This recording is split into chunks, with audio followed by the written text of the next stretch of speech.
to move together rapidly in order to catch up with and overtake this crisis.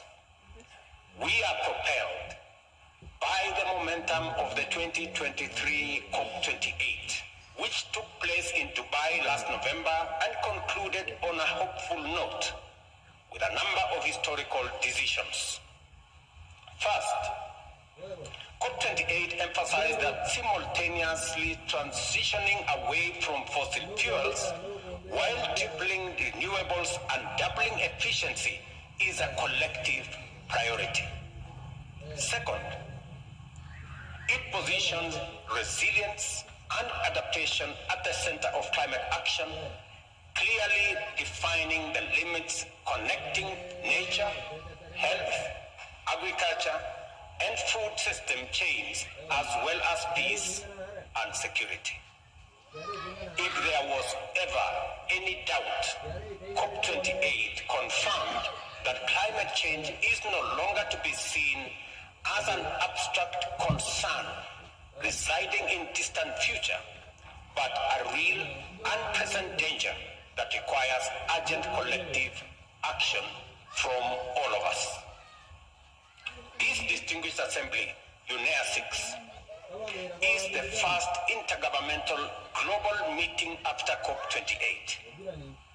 This places upon this assembly a tremendous responsibility to expeditiously deliver on its agenda in full and thereby demonstrate the power of international cooperation and effective multilateralism.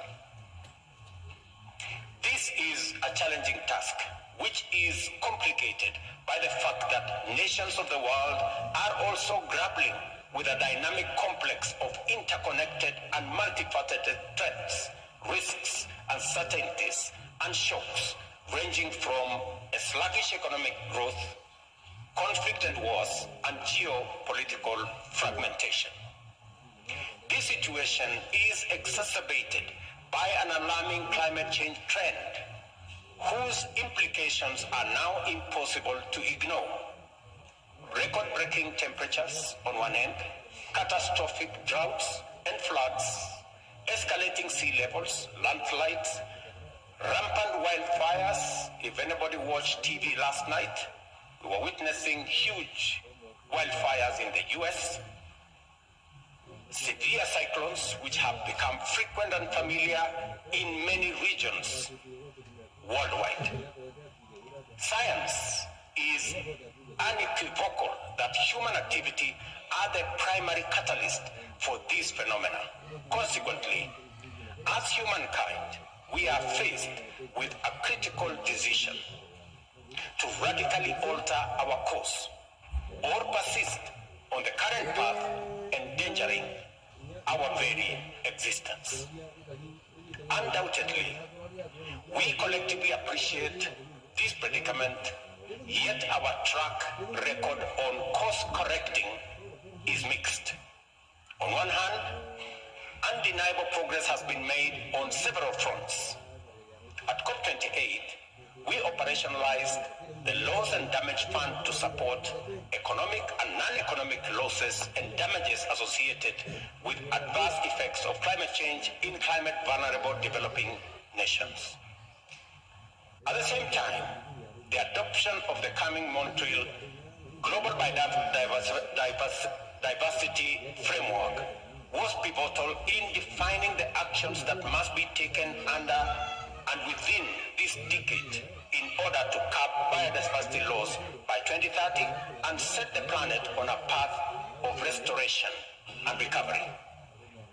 I welcome the progress being made in the ongoing negotiations for a legally binding global agreement aimed at ending plastic pollution, including its detrimental impacts on marine environment, because it brings us closer to mitigating humanity's collective vulnerability to a monumental crisis.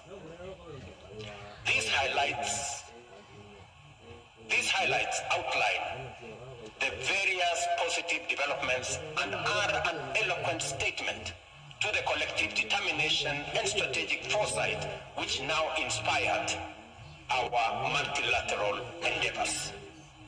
On the other, it is important to point out that incremental steps are no longer sufficient in the face of rapidly escalating threats.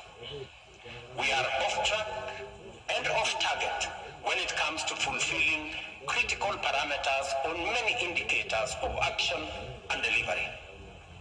Despite increased awareness and efforts, global greenhouse gas emissions are still on the rise. Pollution patterns are veering in an alarming direction, and biodiversity is confronted with multifaceted and escalating threats, along with the risk of an accelerating rate of loss.